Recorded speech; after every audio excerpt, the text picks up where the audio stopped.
अस्सलाम वालेकुम, कैसे हैं आप लोग। उम्मीद करता हूँ आप सबके सब जो हैं बिल्कुल खैरियत से होंगे। आज जो मैथ का टॉपिक हमारे सामने है उसका नाम है टाइप्स ऑफ मैट्रिक्स। कि मैट्रिक्स जो है उसकी कितनी टाइप्स होती है। तो क्या लिखा हुआ है इसमें, there are several types of matrices. Matrices या मैट्रिक्स जो है वो काफ़ी किस्मों के होते हैं, but the most commonly used are. लेकिन इस वीडियो के अंदर जो है हम उन मैट्रिक्स की बात करेंगे जो कि कॉमनली इस्तेमाल होते हैं, या दूसरे लफ्ज़ों में बोलूँ तो जो आपकी बुक में दिए गए हैं। तो पहले नंबर पर जो मैट्रिक्स मैंने रखे आपको समझाने के लिए वो रो मैट्रिक्स है। तो अब पहला सवाल तो यहाँ पर यही पैदा हो जाता है कि सर रो किसे कहते हैं। तो देखिए, रो, जब भी वर्ड मैट्रिक्स के अंदर रो आए तो आपके माइंड में आनी चाहिए एक हॉरिजेंटल लाइन। ठीक है, हॉरिजेंटल लाइन से मुराद क्या है कि अगर आपको इकट्ठा बता दूं, बिकॉज कॉलम भी नीचे है, तो एक हॉरिजेंटल लाइन के अंदर अगर डिजिट्स लिखे हों जैसे कि यहाँ लिखे हों तो उसको बोलते हैं रो। और ऐसे अगर वर्टिकल लाइन के अंदर डिजिट्स लिखे हों तो उसको बोलते हैं कॉलम। ठीक है, तो अब ये बात याद रखिएगा। तो अब इसकी डेफिनेशन पढ़ लेते हैं कि इसमें क्या लिखा हुआ है। A matrix is said to be row matrix. एक मैट्रिक्स जो है उस वक्त रो मैट्रिक्स कहलाता है if it has only one row, जब उस मैट्रिक्स के अंदर सिर्फ एक रो हो। जैसे कि ये एक रो हो रही, अगर यहाँ पे और डिजिट्स होते, जैसे इधर फिर इधर और होते, फिर इधर स्क्वायर ब्रैकेट से क्लोज कर दिया जाता तो 3 रोज होती। लेकिन रो मैट्रिक्स में आपने याद रखना है कि एक ऐसा मैट्रिक्स जिसमें सिर्फ ओनली वन रो होगी उसे रो मैट्रिक्स कहा जाएगा। ठीक है, इसी तरह कॉलम भी बिल्कुल ऐसे ही है। A matrix is said to be a column matrix. एक मैट्रिक्स कॉलम मैट्रिक्स उस वक्त कहलाता है if it has only one column. तो जिस तरह एक हॉरिजेंटल यानी एक रो होगी तो वो रो मैट्रिक्स कहलाएगा, और इस तरह एक किसी भी मैट्रिक्स अगर कंसिस्ट करता है, मुश्तमिल होता है एक कॉलम पर या एक लाइन पर जिसके अंदर सिर्फ डिजिट्स लिखे हुए हैं, तो उसको बोलते हैं कॉलम मैट्रिक्स। तो ये भी आसान सा था। आगे चलते हैं, आगे बात करें तो अब बात होती है रेक्टेंगुलर मैट्रिक्स की। रेक्टेंगुलर मैट्रिक्स किसे कहा जाता है। तो a matrix is said to be rectangular.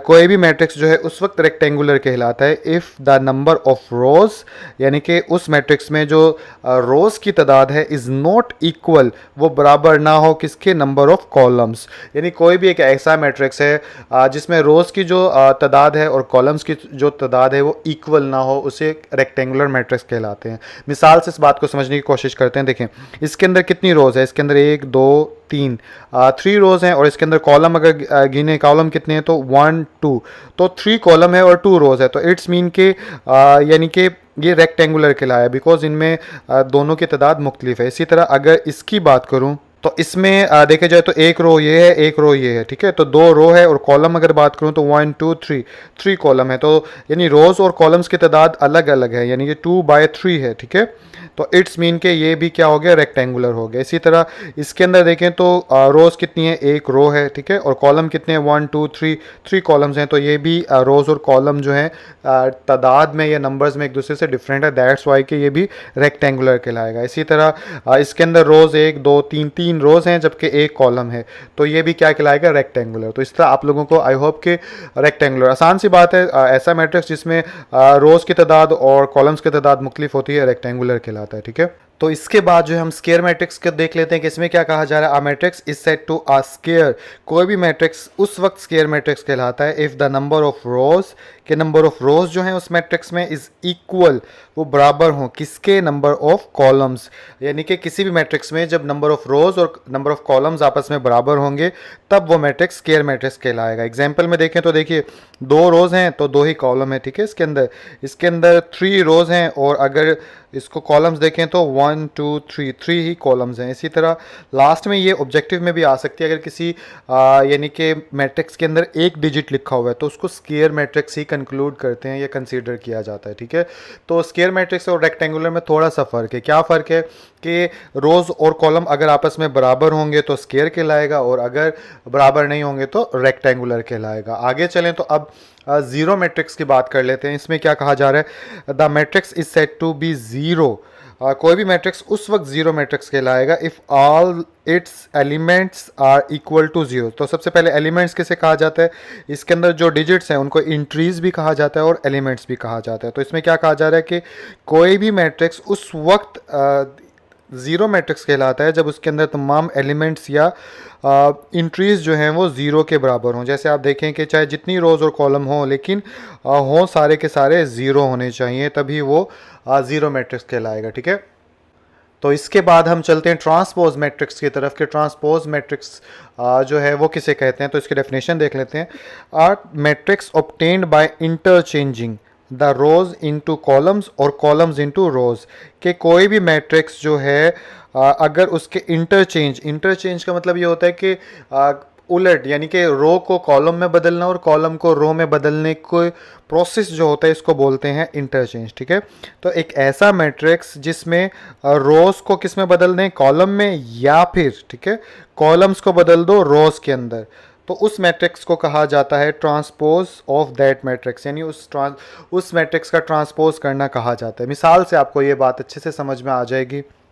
ये एग्जाम्पल है आपके सामने, अगर इसको देखें हम तो अब देखिए ये एक मैट्रिक्स ए है। अगर हमने इसका ट्रांसपोज लिया, तो किसी भी मैट्रिक्स का ट्रांसपोज लेते हैं तो उसको उसके नाम के ऊपर जो है छोटा सा टी डाल देते हैं। ठीक है, यहाँ पे जैसे कि मैंने हाईलाइट किया। ठीक है, तो इस ए का हमने ट्रांसपोज लिया, तो बेसिकली अब इसके अंदर रो क्या है, 1 2 3। अब इसका ट्रांसपोज लेने के बाद ये रो किस में बदल जाएगी, कॉलम में। तो अब देखिए ये यहाँ पे क्या आ गया, 1 2 3, तो ये यहाँ पे रो है और दूसरी तरफ ट्रांसपोज लेने के बाद कॉलम में बदल गया।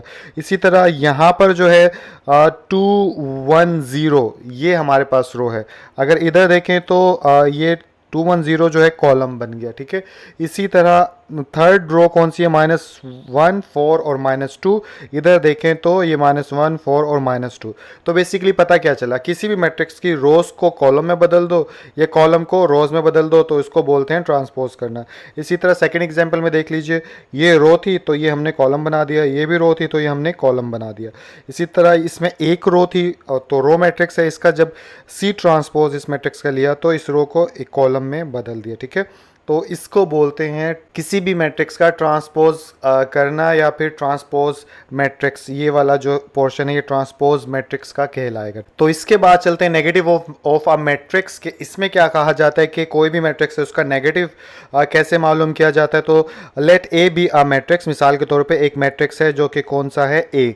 ठीक है, देन इट्स नेगेटिव, और उसी ए मैट्रिक्स का जब नेगेटिव लेंगे यानी कि -a लेंगे। ठीक है, जैसे यहाँ पे a है तो इसका नेगेटिव क्या होगा, -a। जैसे a का ऊपर छोटा सा t डाल देते थे तो वो ट्रांसपोज, इसी तरह a से पहले माइनस डाल दो तो इट्स मीन कि हमने पिछले मैट्रिक्स का नेगेटिव लिया है।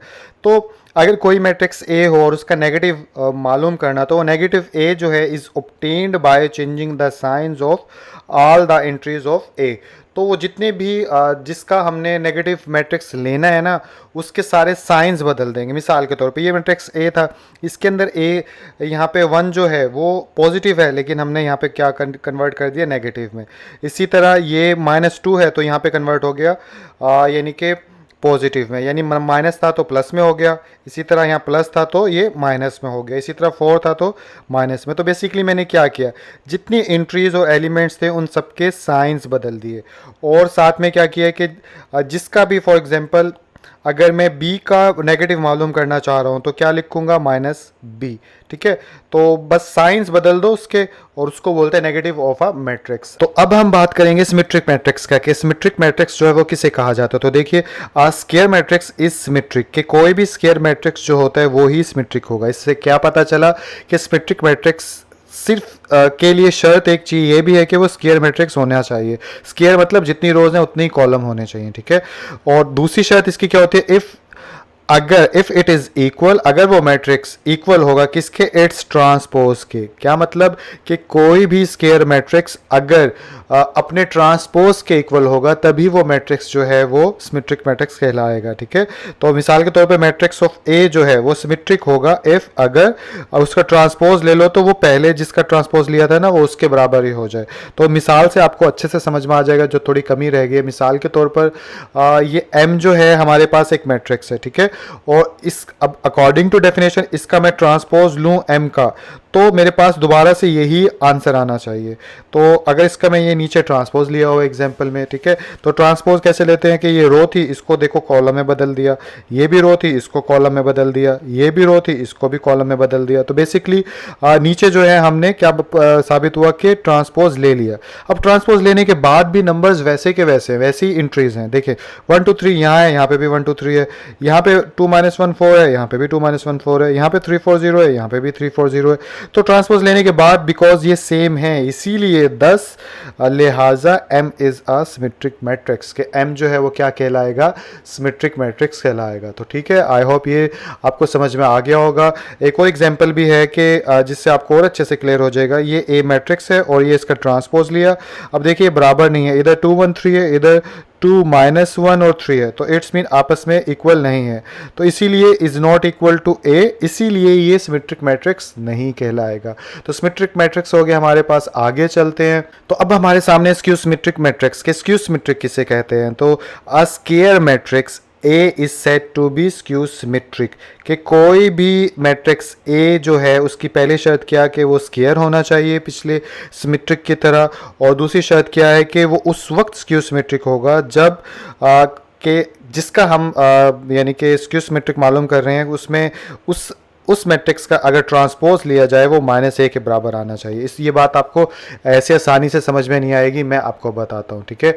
मिसाल के तौर पर ये हमारे पास जो है एक मैट्रिक्स A है, ठीक है। इसका अगर तो दो काम करूँगा मैं, पहले क्या करूँगा, पहले मैं ट्रांसपोज लूँगा, ठीक है, उस मैट्रिक्स का जिसका हमने मालूम करने की स्क्यू सिमेट्रिक है या नहीं है, और दूसरे नंबर पे क्या करूँगा, उसका नेगेटिव जो है वो मैट्रिक्स मालूम करूँगा। जैसे इधर A था तो इट्स मीन पहले नंबर पे मैं ये कहना चाह रहा हूँ कि इसका ट्रांसपोज मालूम करूँगा, दूसरे नंबर पे क्या मालूम करूँगा, इसका -a मालूम करूँगा।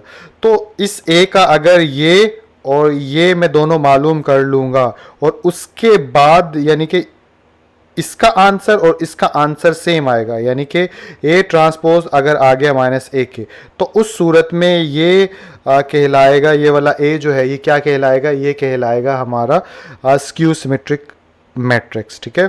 इसीलिए इसके फार्मूले के अंदर क्या लिखा हुआ है कि जिसका आप ये स्क्यू सिमेट्रिक मालूम कर रहे हो वो इस फार्मूले पे पूरा उतरना चाहिए, इस इक्वेशन पे पूरा उतरना चाहिए। तो स्क्यू सिमेट्रिक भी आई होप आपको समझ में आ गया होगा। आगे चलते हैं, डायगोनल मैट्रिक्स के डायगोनल मैट्रिक्स जो है वो किसे कहा जाता है, तो देखिए स्क्वायर मैट्रिक्स, अब इसके लिए भी जो मैट्रिक्स डायगोनल मैट्रिक्स होगा वो स्क्वायर मैट्रिक्स जरूर होना चाहिए, ठीक है।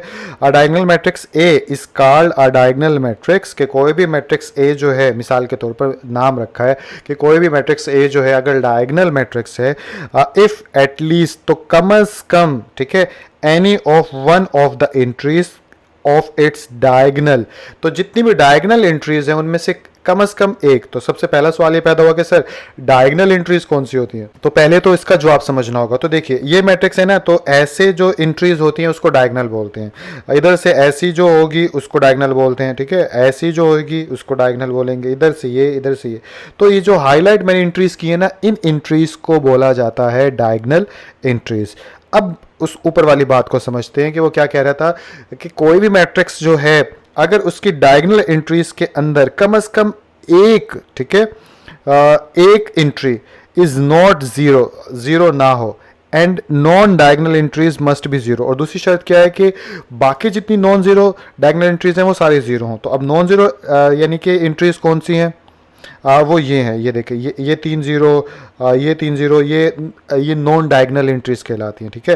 यानी इस लाइन के अलावा जितनी भी एंट्रीज होती हैं वो नॉन डायगोनल एंट्रीज कहलाती हैं। तो दो शर्त हैं इसकी, पहली शर्त क्या है कि जो डायगोनल एंट्री है उसके अंदर कम से कम एक ऐसा एंट्री या नंबर होना चाहिए या एलिमेंट होना चाहिए जो कि ज़ीरो ना हो, ठीक है। और दूसरी कंडीशन क्या कह रहा है, वो बाकी नॉन डायगोनल एंट्रीज हैं वो सारी जो है वो ज़ीरो होनी चाहिए ऑलवेज, ठीक है। इसीलिए अगर आप गौर करो, दोबारा से गौर करवाता हूँ कि ये देखिए नॉन ज़ीरो जो है, नॉन डायगोनल जो है वो सारी तीनों के अंदर ज़ीरो हैं, ठीक है। और इसीलिए जो है वो ये सारे के सारे जो हैं वो डायगोनल मैट्रिक्स कहलाएंगे, because non diagonal entry zero है और जो डायगोनल है उनमें कम से कम, अब इसके अंदर दो नॉन ज़ीरो नंबर हैं तो इसलिए ये हो, कम से कम एक नॉन ज़ीरो होना चाहिए। जैसे अगर यहाँ पे ओनली 3 होता तब भी काम चल जाता, ठीक है। तो इधर तीनों ही नॉन ज़ीरो हैं तो भी सही है, इधर भी तीनों नॉन ज़ीरो हैं तो भी सही है। तो डायगोनल एंट्रीज, डायगोनल जो ऐसे लाइनें होती हैं इसके अंदर कम से कम एक नंबर होना चाहिए ज़ीरो के अलावा, बाकी सारे ज़ीरो होने चाहिए सादा लफ्ज़ों में। तो आई होप डायगोनल मैट्रिक्स जो है आप लोगों को ये भी समझ में आ गया होगा। अब आ गया हमारा स्केलर मैट्रिक्स, कि स्केलर मैट्रिक्स जो है वो किसे कहा जाता है। तो देखिए डायगोनल मैट्रिक्स के, अब यहाँ पे स्केलर मैट्रिक्स नहीं, स्केलर मैट्रिक्स के लिए यानी कि ये बात की जा रही है कि जो भी स्केलर मैट्रिक्स होगा वो डायगोनल मैट्रिक्स जो है वो ज़रूर होगा। तो कोई भी डायगोनल मैट्रिक्स जो है वो स्केलर उस वक्त कहलाएगा if all the diagonal entries, जब सारी डायगोनल एंट्रीज जो है वो क्या हो, सेम हो एंड नॉन जीरो हो। तो दो शर्त है कि डायगोनल एंट्रीज सेम होनी चाहिए, पहली शर्त, और दूसरा नॉन जीरो होनी चाहिए। तो देख लेते हैं इस एग्जांपल के अंदर।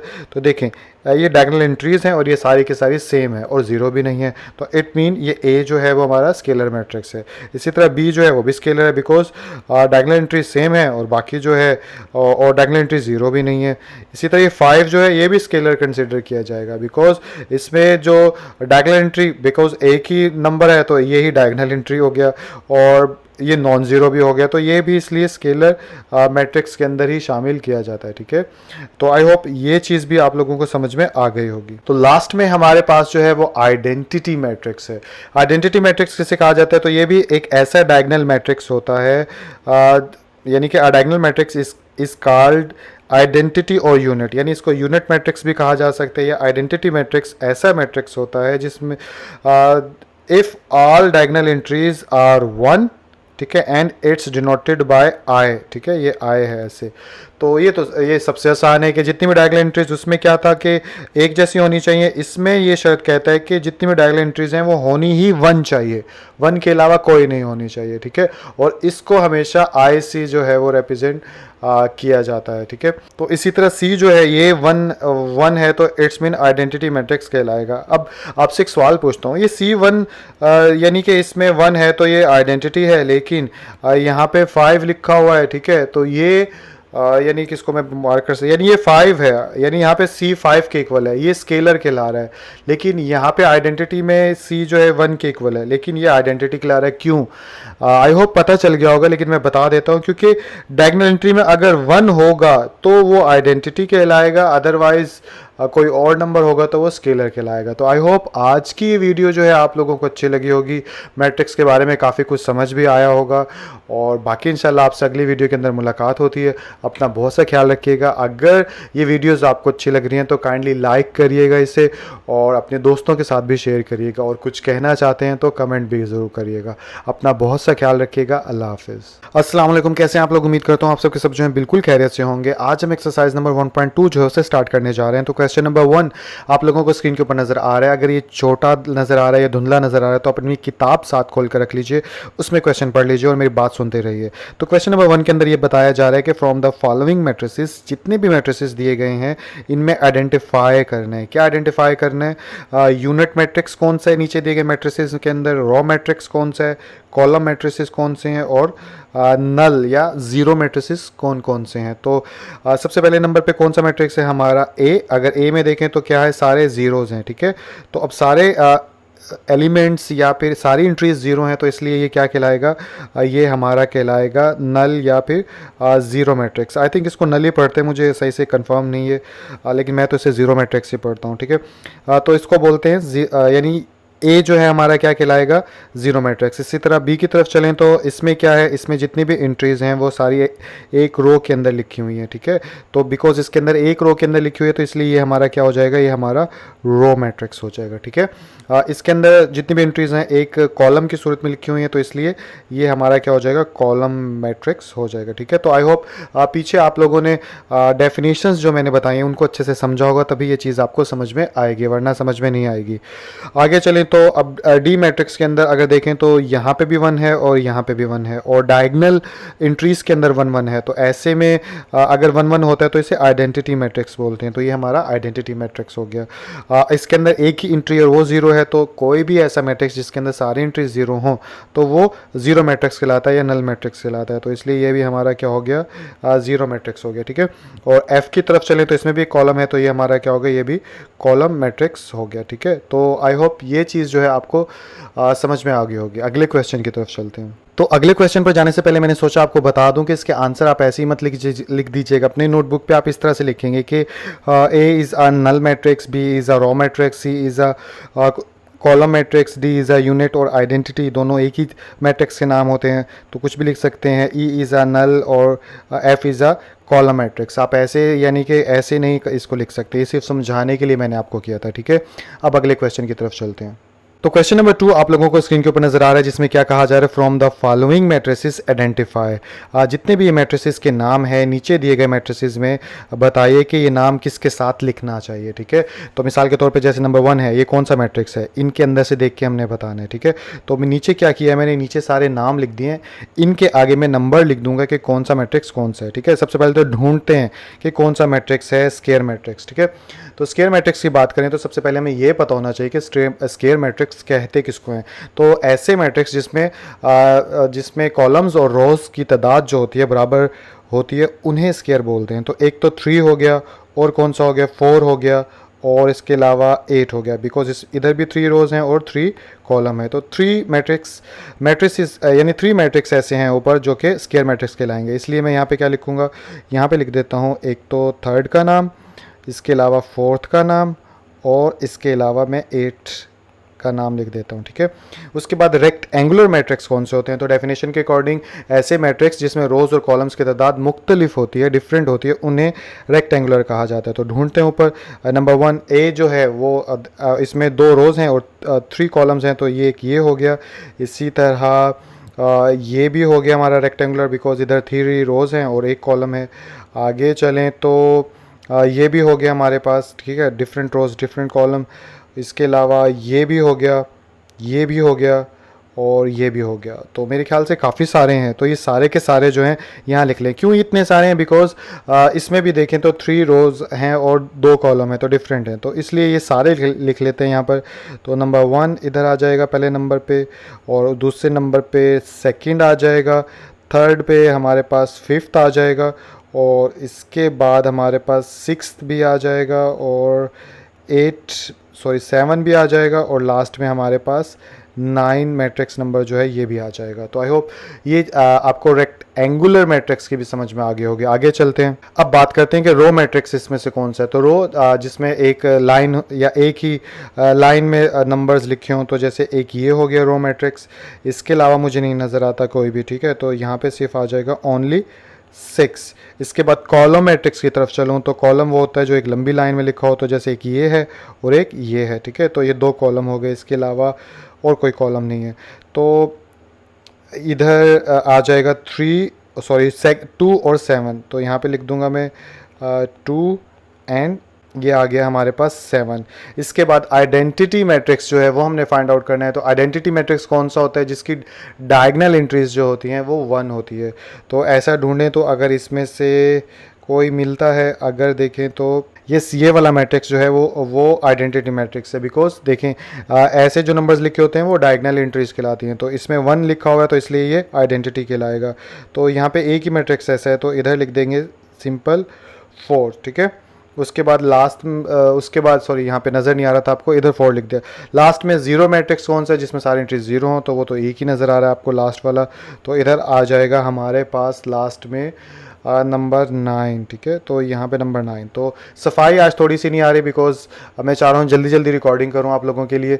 तो आई होप लेकिन आपको वीडियो जो है वो समझ में आ रही होगी। तो इस तरह से ये सारे मैट्रिसेस जो हैं आपने चेक कर लिए। कुछ गलती होगी तो इग्नोर कर दीजिएगा, लेकिन समझ में आप लोगों को ज़रूर आ गया होगा। ठीक है, तो क्वेश्चन नंबर 3 आप लोगों को स्क्रीन के ऊपर नजर आ रहा है, जिसमें क्या कहा जा रहा है पिछले क्वेश्चंस की तरह ही कि फ्रॉम द फॉलोइंग मैट्रिसेस, जितने भी मैट्रिसेस दिए गए हैं नीचे आइडेंटिफाई करना है उसमें से क्या क्या आइडेंटिफाई करना है कि कौन सा मैट्रिक्स डायगोनल है, कौन सा स्केलर है, कौन सा यूनिट या आइडेंटिटी मैट्रिक्स मौजूद है। तो हम आइडेंटिफाई कर लेते हैं। नीचे मैंने हेडिंग्स भी लिख दी हैं, तो उनके सामने पिछले क्वेश्चन की तरह लिख लेते हैं। तो देखें, सबसे पहले तो आपको ये पता होना चाहिए कि स्केलर मैट्रिक्स होता कौन सा है।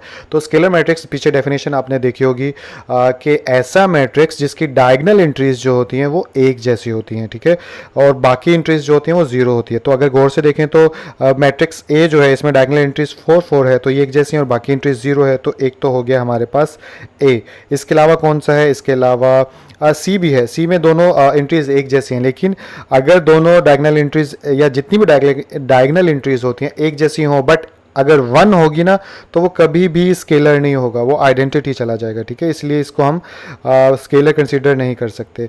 इसके अलावा ये भी हो सकता है। ये कैसे हो सकता है, इसको सॉल्व करके देखना पड़ेगा। कैसे कि 5 में से 3 गए तो कितना आ गया, 5 में से 3 गए 2, यहाँ पे 0, यहाँ पे भी 0, और 1 में 1 ऐड कर दो तो 2। अब आप देखेंगे तो आपको पता चलेगा कि डायगोनल एंट्रीज एक जैसी हैं, बाकी जो है वो ज़ीरो हैं। तो इसलिए मैं यहाँ पर लिख सकता हूँ ई। तो ए ई जो है वो हमारा स्केलर हो गया। इसके बाद यूनिट मैट्रिक्स की बात कर लेते हैं। यूनिट मैट्रिक्स को आइडेंटिटी मैट्रिक्स भी कहा जाता है। तो ऐसा मैट्रिक्स जिसमें डायगोनल एंट्रीज 1 होती हैं उसे बोलते हैं यूनिट मैट्रिक्स। तो वो हमारे पास एक ही है, सी। इसके अलावा देखें आप, कोई भी नहीं है, इधर 3 आ जाता है, तो इसलिए यहाँ पे आ जाएगा हमारा क्या, सी।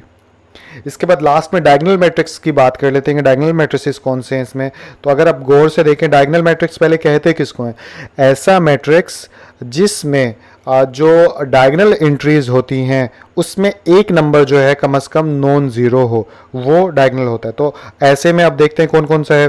तो अगर इधर गौर से देखें तो ये डायगोनल एंट्रीज हैं और इसमें कम से कम एक नॉन ज़ीरो होना चाहिए, तो इसमें तो दोनों ही नॉन ज़ीरो, तो कोई फ़र्क नहीं। यानी ये शर्त नहीं है कि बस ये शर्त है लोएस्ट फॉर्म में कि कम से कम एक डायगोनल एंट्रीज में नॉन ज़ीरो नंबर होना चाहिए। ये अब बेशक सारे हों उससे फ़र्क नहीं पड़ता, कम से कम एक होना चाहिए। आई होप आप लोगों को समझ में आया होगा। तो इसलिए एक तो ए लिख देंगे यहाँ पर। अगर इसके बाद देखें तो ये डायगोनल एंट्रीज है, इसके अंदर कम से कम एक नॉन ज़ीरो होना चाहिए, तो दोनों ही नॉन ज़ीरो है, तो इट्स मीन के ये भी डायगोनल एंट्रीज है। इधर देखें तो ये जो है ये भी डायगोनल एंट्री है। क्यों? क्योंकि इसमें भी नॉन ज़ीरो है, तो इसको भी हम कंसीडर करेंगे डायगोनल मैट्रिक्स। इसके अलावा इधर देखें तो इधर भी एक नॉन ज़ीरो है जो कि 3 है, तो ये भी डायगोनल मैट्रिक्स हो गया। और इधर देखें तो इधर भी नॉन ज़ीरो है, तो ये भी डायगोनल हो गया। तो इट्स मीन सारे जो हैं वो डायगोनल हैं, तो इसलिए सारों के नाम लिख दो, ए बी सी डी और ए। तो ये सारे डायगोनल मैट्रिसेस हो गए। तो आई होप कि ये क्वेश्चन भी आप लोगों को समझ में आ गया होगा। तो क्वेश्चन नंबर 4 आप लोगों को स्क्रीन के ऊपर नजर आ रहा है, जिसमें हमें क्या कहा जा रहा है, find the negative of matrices. कि जितने भी मैट्रिसेस दिए गए हैं ए बी सी डी और ई, इन सब का आपने नेगेटिव मैट्रिक्स मालूम करना है। तो नेगेटिव मैट्रिक्स किसे कहते हैं? अगर आप लोगों को याद हो कि कोई भी ऐसा मैट्रिक्स जिसके एंट्रीज के सारे साइन बदल दो तो उसे नेगेटिव मैट्रिक्स कहा जाता है। तो इसको करते कैसे? सबसे पहले ए मैट्रिक्स है हमारे सामने, तो मैं यहाँ पे लिख लेता हूँ, यहाँ पे पहले डालता हूँ ब्रैकेट्स क्योंकि 3 है, और उसके बाद 1 0 -1, और यहाँ पे आ जाएगी एक और। ब्रैकेट डालने में काफ़ी मुश्किल होती है, और यहाँ पे आ गया ए। तो ये हमारे पास आ गया ए मैट्रिक्स। अब हमने इसका नेगेटिव मालूम करना है, तो सबसे पहले एंट्रीज बदलते हैं ना इसकी। तो यहाँ पे आ गई स्क्वायर ब्रैकेट, और ये हो गया -1 +1 था, तो ये 0 ना प्लस का होता है ना माइनस का, तो यहाँ पे 0 हो गया। अब -1 जो है +1 में बदल जाएगा, ठीक है। या दूसरे लफ्ज़ों में इसको ऐसे भी लिख सकते हैं कि बाहर माइनस हो गया और अंदर ये वैसे का वैसा, और ऐसे में एक स्टेप बढ़ जाएगा बस। तो ये यहाँ पे ये हो गया। और एक चीज़ मैं बताना भूल गया, जब भी नेगेटिव मैट्रिक्स लेते हैं तो यहाँ पे जो मैट्रिक्स का नाम होता है उसके साथ माइनस लिख देते हैं। ये माइनस शो करता है कि हमने नेगेटिव मैट्रिक्स लिया है। इसके बाद आगे चलें तो अब ये हो जाएगा हमारे पास क्या, -a हमारे पास हो जाएगा यहाँ पर -1 0, और माइनस माइनस कितना होता है प्लस, या बाहर माइनस हो तो अंदर वाला साइन बदल जाता है। तो राइटिंग मेरी कुछ खास अच्छी नहीं आ रही क्योंकि ये लंबी लंबी लाइनें डालना ना काफ़ी मुश्किल लग रहा है, लेकिन समझ आपको आ रही होगी। तो इसी तरह बाकी सब मालूम करेंगे, तो मैं बाकी करता हूँ। तो अब बी का नेगेटिव मालूम करते हैं, जिसके लिए मैं यहाँ पे लिखूँगा बी, और यहाँ पे आ जाएगा मेरे पास 3 -1 2 1, और इधर मैं डाल दूंगा ऐसे लाइन। और उसके बाद अब इसका माइनस मालूम करना है, तो मैं क्या करूँगा, इधर लिख दूंगा -b, और इधर सबके साइंस बदल दूंगा। तो प्लस का 3 था तो ये तो हो गया -3, माइनस इंटू -1, और यहाँ पे हो जाएगा -2, और यहाँ पे हो जाएगा -1। तो एक स्टेप और डाल देता हूँ। डायरेक्ट भी कर सकते हो, लेकिन क्योंकि वीक स्टूडेंट्स भी होते हैं तो उनको ये चीज़ें समझ नहीं आती, इसलिए मैं कोशिश करता हूँ कि ज़्यादा से ज़्यादा स्टेप डाल दूँ। जिसको समझ में आ जाती है वो इस स्टेप्स को छोड़ दे, लेकिन जिसको नहीं समझ में आती ऐसे अच्छा लगता है तो वो इसको फॉलो कर ले। तो ये हमारा नेगेटिव बी हमने मालूम कर लिया। ठीक इसी तरह बाकी भी होगा, वो भी करके दिखा देता हूँ। डी कर देते हैं। सी तो बिल्कुल वैसा है। अगर डी को करूँ तो यहाँ पे आ जाएगा -3 -4 2 5, और इधर आ जाएगा स्क्वायर ब्रैकेट क्लोज। अब -d लिख देंगे, जिससे साबित हो जाएगा कि माइनस हमने नेगेटिव मैट्रिक्स मालूम कर रहे हैं।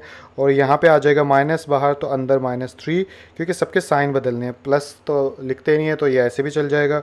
ये माइनस इंटू -4, और यहाँ पे आ जाएगा -5, क्योंकि साइन बदल गया। ठीक है, आगे चलें तो अब ये फर्दर इसको, तो अब ये क्या हो जाएगा, ये हो जाएगा यहाँ पे स्क्वायर ब्रैकेट आ जाएगी हमारी, और माइनस माइनस प्लस, तो ये 3 आ गया, और यहाँ पे -2, यहाँ पे 4, यहाँ पे -5, और यहाँ पे स्क्वायर ब्रैकेट क्लोज, और ये -d। तो ये ही इसका आंसर होगा। इसके बाद लास्ट वाला ई कर देता हूँ जल्दी सी, ताकि आपको चलो और आसानी हो जाएगी। ई किसके बराबर है? ई बराबर है 1 -5 2 3, और ये ब्रैकेट क्लोज, और यहाँ पे आ जाएगा -c, और इधर आ जाएगा हमारे पास -1। डायरेक्ट कर देते हैं, ये माइनस था तो प्लस में हो गया, -2 -3, और यही इसका क्या हो जाएगा? आंसर।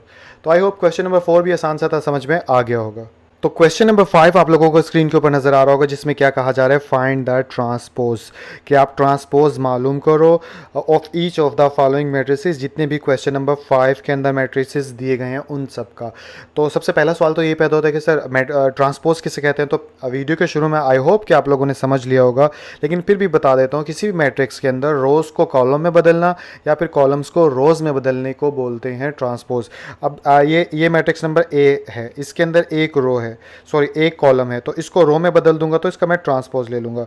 और ट्रांसपोज को जाहिर कैसे करते हैं? ट्रांसपोज को जाहिर करते हैं, जैसे ए का ट्रांसपोज लेना है तो मैंने ए के ऊपर डाल दूंगा छोटा सा टी, इसका मतलब मैं ए का ट्रांसपोज लेने जा रहा हूँ। रो को मैंने कॉलम में बदलना है, सॉरी कॉलम को रो में बदलना है, तो एक स्क्वायर ब्रैकेट यहाँ से आ गई, सॉरी थोड़ी टेढ़ी डल गई, अगर सीधी करूँ तो ये हो गई, और उसके बाद 0 1 -2, और ये स्क्वायर ब्रैकेट क्लोज। तो आप देखिए कि मैंने इसको, ये कॉलम में था, मैंने इसको क्या कर दिया? मैंने रो में चेंज कर दिया, तो ये इट्स मीन के मैंने इसका ट्रांसपोज ले लिया। अगला क्वेश्चन देखते हैं।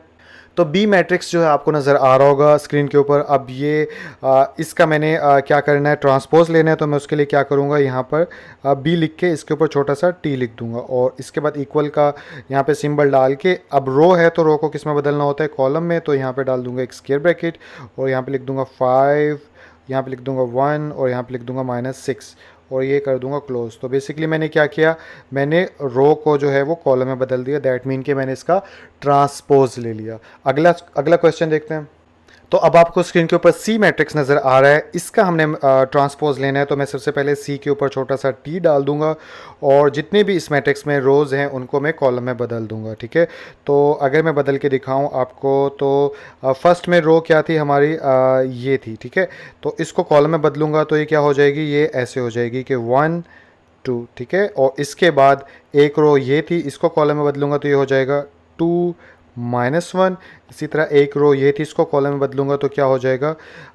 3 0। तो जितनी भी रोज़ थी उसको मैंने क्या बदला? कॉलम में बदल दिया। तो बेसिकली फिर मैंने क्या किया कि इस पूरे का ट्रांसपोज ले लिया, यही इसका ट्रांसपोज कहलाएगा। तो डी मैट्रिक्स हमारे सामने, इसका अगर ट्रांसपोज लूँ तो इसका कैसे लूँगा?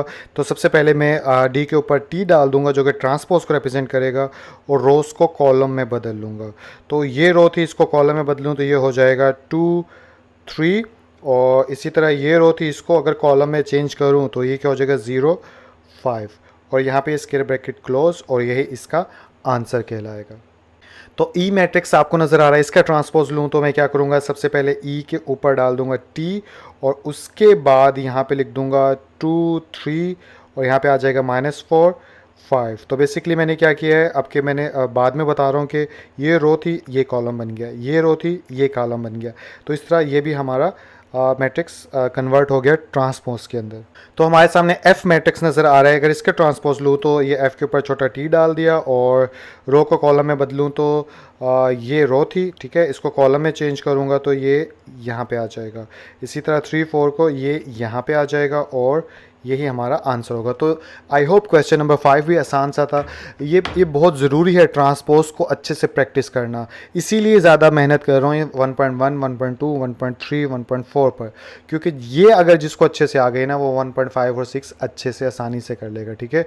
तो अगले क्वेश्चन की तरफ चलते हैं। तो क्वेश्चन नंबर 6 आप लोगों को स्क्रीन के ऊपर नज़र आ रहा है, जिसमें क्या कहा जा रहा है कि वेरीफाई डैट, आपने साबित करके दिखाना है अगर ए मैट्रिक्स जो है इसके बराबर हो और बी मैट्रिक्स जो है अगर इसके बराबर हो, तो आपने प्रूव करके ये दो इक्वेशंस दिखानी है या ये दो क्वेश्चंस को आपने सॉल्व करना है। तो पहला क्वेश्चन आप लोगों को मैंने पहले से लिख रखा है, तो इसको सॉल्व करते हैं। तो सॉल्व करने के लिए सबसे पहले मैं यहाँ पे सॉल्यूशन लिख लूँगा। सोल्यूशन लिखने के बाद ऑब्वियसली बात है यहाँ पे ए लिखा हुआ है, तो ऊपर एक मैट्रिक्स दिया गया है, तो सबसे पहले हमें यहाँ पे लिखना होगा कि ए मैट्रिक्स किसके इक्वल है। तो क्वेश्चन में ऊपर बताया गया है 1 2 और 0 1, तो यहाँ पे लिख लूँगा मैं 1 2 0 1, ठीक है। और ये ऐसे हो गया। अब मुझे ए ट्रांसपोज मालूम करना है ना इसका, तो फिर मैं क्या करूँगा, इसका ट्रांसपोज मालूम कर लूँगा।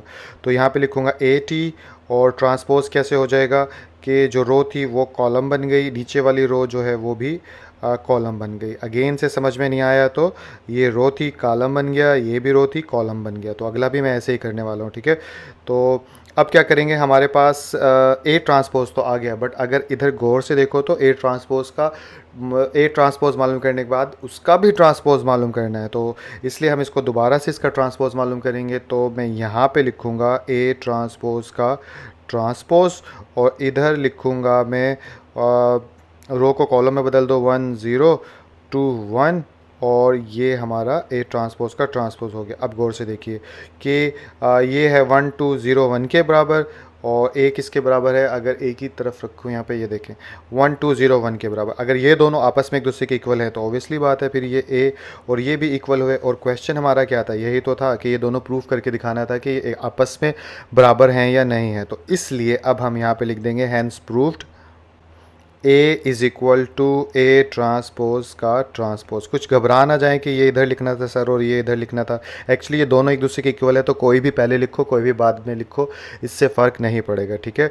तो आई होप ये क्वेश्चन समझ में आ गया होगा। अगले की तरफ चलते हैं। तो अगला क्वेश्चन हमारे पास क्या है, वो सेम ए की जगह बी ट्रांसपोज का ट्रांसपोज और इधर इक्वल बी, ये हमने प्रूफ करना है। तो सबसे पहले मैं क्या करूँगा, यहाँ पे लिखूँगा सॉल्यूशन, और उसके बाद मैं क्या करूँगा, यहाँ पे बी ट्रांसपोज किसके इक्वल है वो मैं यहाँ पे मेंशन करूँगा। तो ऊपर देखिए तो बी ट्रांसपोज ये है 1 1, ये वाला 1 1 2 0, ठीक है। तो ये यहाँ पे पुट कर देता हूँ 1 1 2 0, ठीक है। आई होप दोबारा से देख लेता हूँ, यही था ना 1 1 2 0, ठीक है। क्योंकि कुछ इसमें अगर थोड़ी सी भी इधर उधर नंबर हो जाए ना, पूरा मेहनत और पूरा सवाल गलत हो जाता है। अब इसके बाद इसका भी पिछले की तरह ट्रांसपोज लेंगे, तो इसका ट्रांसपोज लेंगे तो ये हो जाएगा 1 1 और 2 0, ये ट्रांसपोज मैंने ले लिया। और उसके बाद अब इसका दोबारा से ट्रांसपोज ले लेंगे, तो बी ट्रांसपोज का ट्रांसपोज, और ये बन जाएगा दोबारा से 1 2 और 1 0, और ये ब्रैकेट क्लोज। अब चेक कर लेते हैं, चेक करें तो देखें ये और ये अगर आपस में इक्वल है तो ये बी और बी ट्रांसपोज का ट्रांसपोज भी इक्वल होगा। तो इसलिए हम यहाँ पे लिख देंगे कि so proved B is equal to B transpose का ट्रांसपोज। तो इसके साथ ही एक्सरसाइज जो है ख़त्म हो गई फाइनली। उम्मीद करता हूँ आप लोगों को समझ में आया होगा। वीडियो अगर अच्छी लगी है तो इसे लाइक करिएगा, कुछ कहना चाहते हैं तो कमेंट करिएगा, दोस्तों से शेयर करना चाहते हो तो ज़रूर करिएगा, और अगर अच्छी नहीं लगी तो डिसलाइक भी आप लोग कर सकते हो। अपना बहुत सा ख्याल रखिएगा। इंशाल्लाह नेक्स्ट वीडियो के अंदर आप लोगों से मुलाकात होती है। अल्लाह हाफ़िज़।